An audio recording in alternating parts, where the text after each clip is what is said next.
వ్యక్తులను ప్రలోభాలకు గురిచేసి భయభ్రాంతులకు గురిచేస్తూ ఏకగ్రీవం చేసే విధంగా ఎవరైనా పాల్పడితే చట్ట ప్రకారం చర్యలు తీసుకుంటామని తూఫాన్ డీఎస్పీ నరేందర్ గౌడ్ హెచ్చరించారు. మెదక్ జిల్లా వెల్దుర్తి మండల కేంద్రంలో నిర్వహిస్తున్న సర్పంచ్ నామినేషన్ ప్రక్రియను ఆయన పరిశీలించారు. గ్రామాలలో కొందరు వ్యక్తులు భయభ్రాంతులకు గురి చేస్తూ ఏకగ్రీవం చేసే విధంగా ప్రయత్నాలు చేస్తున్నట్లు తమ దృష్టికి వచ్చిందని, ఎవరైనా ప్రజాస్వామ్యాన్ని కూనీ చేసే విధంగా వ్యవహరిస్తే చట్ట ప్రకారం చర్యలు తీసుకుంటామని హెచ్చరించారు. ఈ మూడో దశ నామినేషన్ల ప్రక్రియలో భాగంగా ఈరోజు రెండవ రోజు ఇవన్నీ కూడా ఏర్పాట్లు ఇవన్నీ సాఫీగానే జరుగుతున్నాయి. సో జనాలు నిన్నటితో కంపేర్ చేస్తే ఇవాళ కూడా రద్దీ కనబడుతుంది అన్ని చోట్ల కూడా. సో అందరూ కూడా యంత్రాంగము ఎన్నికల్లో విధుల్లో భాగంగా ఉన్న యంత్రాంగం అందరూ కూడా సహకరిస్తున్నారు. హెల్ప్ డెస్క్లు కూడా బయటనే ఉన్నాయి. ప్రాపర్ బందోబస్తు, పార్కింగ్ ఏర్పాట్లు కూడా ఇవన్నీ కూడా చేయడం జరిగింది.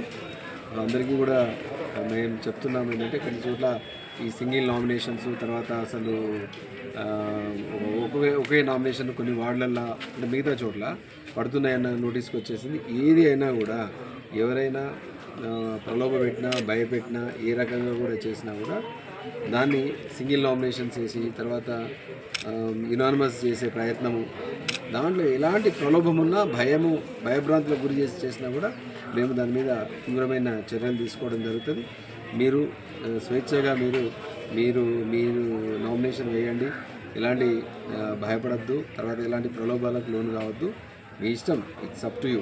అదేవిధంగా అభ్యర్థులు కూడా అదే వాతావరణం, ఒక స్వేచ్ఛాపూరితమైన వాతావరణంలో ఎన్నికలు సాఫీగా జరిగేలాగా పోలీసు యంత్రాంగం అన్ని చర్యలు తీసుకుంటుంది. అదేవిధంగా జిల్లా యంత్రాంగము మిగతా అంతా కూడా ఎన్నికల్లో ఉన్న ఇక్కడ ఉన్న వెల్దుర్తికి సంబంధించిన తహసీల్దార్ గారు, తర్వాత ఎంపీడీఓ గారు, మిగతా అందరూ కూడా బాగా అన్ని ఏర్పాట్లు చేస్తారు. ఇంకా అది కంటిన్యూ చేస్తారు. Thank you. మా ఛానల్ని సబ్స్క్రైబ్ చేయండి.